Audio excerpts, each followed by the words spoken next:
Welcome back to my channel.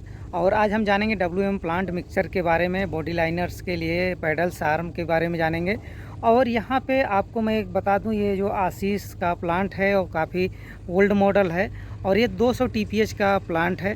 तो इसमें जो बॉडी लाइनर होता है, जो बॉडी जैसे बॉडी लाइनर होता है वैसे ही वियर सीट होता है, उसी प्रकार से इसके भी जो प्लेटें होती हैं जो अंदर डलती हैं, तो उसको आप बॉडी लाइनर कहिए, वियर सीट कहिए, जो भी कहिए, उसको फट गया है, उसको चेंज करना है।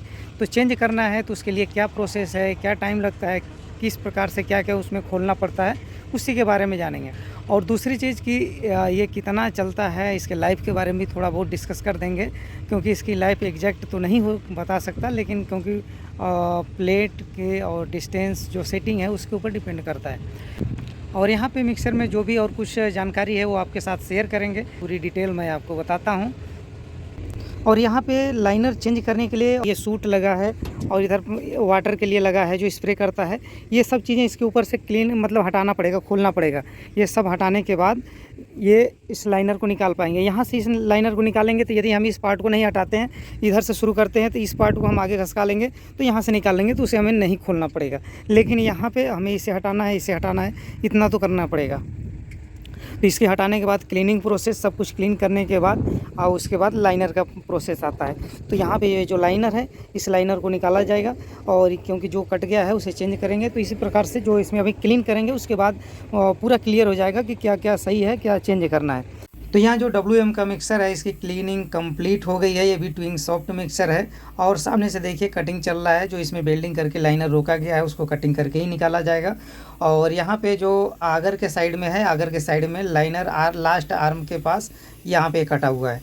तो ये लाइनर कट गया है, तो इसकी सीट पूरी बदली जाएगी। और ये 4 पीस में होता है, यानी एक साइड 2 पीस लगते हैं, एक साइड 2 पीस लगते हैं। और देखिए काफ़ी ज़्यादा होल जो बॉडी में भी हो गया है, लाइनर में भी हो गया है। तो ये काफ़ी, और आगर से जस्ट पहले लोड ज़्यादा पड़ता है और अगर यदि मटेरियल कम खींचता है तो वहाँ पे ज़्यादा घिसा हो जाता है। और यहाँ पे देखिए इस तरह का जो वेल्डिंग लगा है, ये वाली वेल्डिंग, इसी वेल्डिंग की कटिंग होगी और ये कटिंग करके लाइनर को फ्री करके निकाला जाएगा। कभी कभी थोड़ी वेल्डिंग भी फंसी रहती है तो सोचते हैं लाइनर आ क्यों नहीं रहा है, थोड़ी भी यदि वेल्डिंग की पकड़ रहेगी तो नहीं आएगा।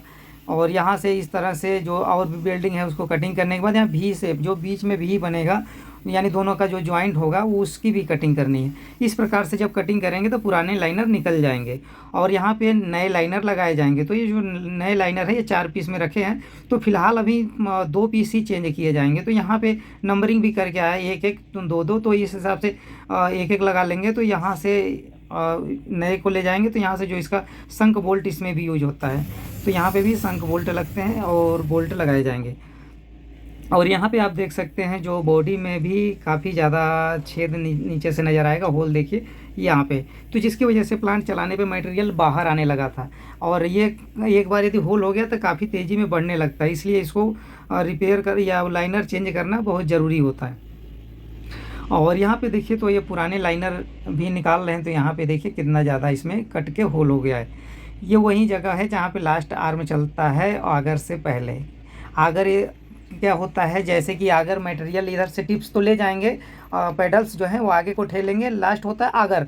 आगर ये की ब्लेडें जब कट जाती हैं तो मटेरियल रुक के जाने लगता है, यानी मिक्सर में ज़्यादा देर रुकने लगता है, जिसके वजह से जहाँ पे लास्ट पॉइंट होता है आर्म का, वहाँ पे आर्म के पेडल्स टिप्स भी ज़्यादा कटते हैं और लाइनर भी घिसता है। तो फिलहाल यहाँ पे अभी ये लाइनर को बाहर निकाल लेंगे और दूसरा भी लाइनर निकालेंगे।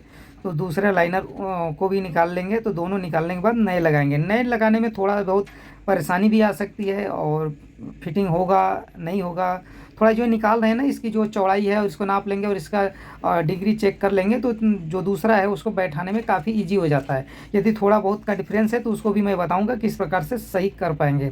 तो अभी यहाँ पर देखिए एक लाइनर बचा है, उसे भी निकालेंगे यहाँ इस प्रकार से, उससे भी दूसरे को भी कटिंग करके उसको भी निकाल लिए। अब इसमें जो है, इसमें क्लीनिंग का जो नीचे का बेस है उसको क्लीन कर लेंगे ताकि जो दूसरा पीस हम बैठाएं उसमें डिस्टर्बेंस ना हो।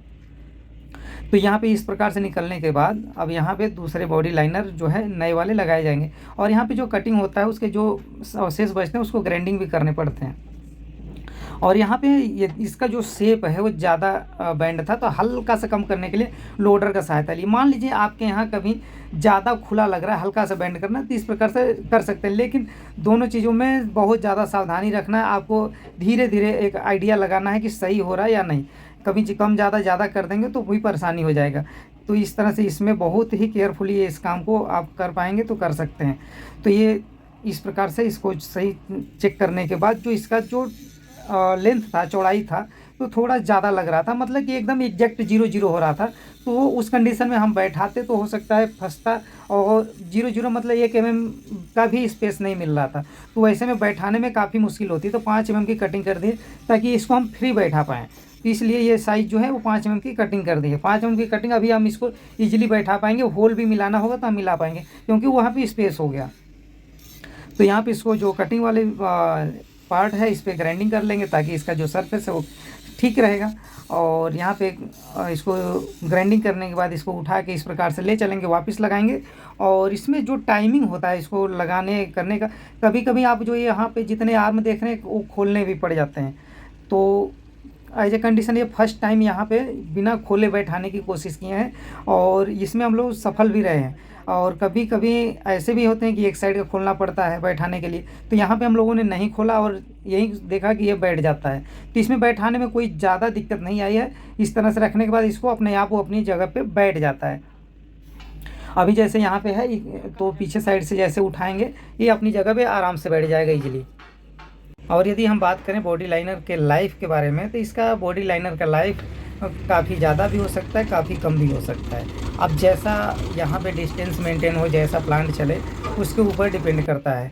तो यहाँ पे यदि हम इसमें गैप मेंटेन रखें तो इसकी लाइफ ठीक ठाक चल सकती है। नहीं तो ये MS प्लेट का बना हुआ है और ज़्यादा इसमें हार्ड प्रेसिंग नहीं होती है, अंदर साइड से कुछ नहीं, नॉर्मल प्लेट है, तो जिसकी वजह से ये बहुत जल्दी कटता है। अब जैसे बैचिंग प्लांट का स्विंग स्टेटर का जो आता है लाइनर, तो उसमें अंदर साइड से हार्ड प्रेसिंग होती है, जिसकी वजह से मतलब एक प्रकार का मेटल उसमें चढ़ाया जाता है, जिसकी वजह से वो कम स्क्रैच होता है। लेकिन यहाँ पे ऐसा नहीं है, ये बहुत जल्दी ही कटेगा। और जो ये जल्दी कटेगा, तो यदि यहाँ पे हम डिस्टेंस थोड़ा ज़्यादा बढ़ा दें, मतलब कि लाइनर से हम थोड़ी दूरी रखें और टिप्स को, तो उसकी लाइफ थोड़ी ज़्यादा चलेगी। तो यहाँ पे इस प्रकार से जो बॉडी लाइनर है लगाने के बाद इसमें कुछ आर्म को भी चेंज करना है। तो यहाँ पे भी आर्म जो होते हैं लेफ़्ट राइट पे भी होते हैं। तो लेफ़्ट राइट जो इस आर्म के उसमें आर्म जैसे ट्विंग शाफ्ट में हम फिटिंग करते हैं, सेम कंडीशन पे होते हैं। तो यहाँ पे जो लाइनर लगा रहे हैं उसमें नीचे साइड में जो पॉइंट फिक्स हो जा रहे हैं वहाँ पे वेल्डिंग करके होल्ड कर देंगे, यानी उसे फिक्स कर लेंगे। तो इस तरह से जो इसको फिक्स करने के बाद जो इसकी प्लेटें हैं चिपकाने के बाद, यहाँ पे देखिए प्लेट में कम साइज़ की आई हैं, लेकिन हमें उससे कोई दिक्कत नहीं है क्योंकि वहाँ तक मटेरियल नहीं जाता है, इसलिए हम इसको हम यूज कर पाएंगे। और यहाँ पे वेल्डिंग करके, और जिस साइड में नट बोल्ट आ गए हैं नीचे साइड में आ गए, नट बोल्ट लगाने के बाद और बीच में वेल्डिंग करने के बाद ये जो है हमारा इसका जो WM का लाइनर का काम कंप्लीट हो जाता है। और यहाँ पे करेंगे बीच की वेल्डिंग जैसे फाइनल हो जाएगा, इसका करेंगे टेस्ट ट्रायल। टेस्ट ट्रायल में कैसा चलता है। और यहाँ पे लाइनर लगाने में एक चीज़ का ज़रूर ध्यान देना है कि ये जैक की ज़रूरत पड़ेगी, जो यहाँ पे प्लेटें दबा के उसको टाइट करने के लिए। तो यहाँ पे प्लेटें दबा के जब चिपकाएंगे तो वेल्डिंग कर पाएंगे। कभी कभी क्या होता है, प्लेटें ट्रांसपोर्ट में भी आने में अनसेफ हो जाती है, मतलब शेप चेंज हो जाता है, तो उस वजह से थोड़ी दिक्कतें आती हैं। अभी यहाँ पे जैसे सब कुछ कंप्लीट हो गया, उसके बाद ट्रायल करेंगे। तो ट्रायल करने के लिए यहाँ पे जैसे चलाया गया तो मटेरियल जो है प्रॉपर सब कुछ चल रहा है, कोई दिक्कत नहीं है, इजीली फिटिंग हो गया। जो प्लेटें छोटी हैं वहाँ तक मटेरियल का स्किड नहीं होता है, वहाँ तक मटेरियल नहीं आता है। तो आज की वीडियो में सिर्फ इतना ही, बाकी मिलेंगे नेक्स्ट वीडियो में नेक्स्ट टॉपिक के साथ। धन्यवाद।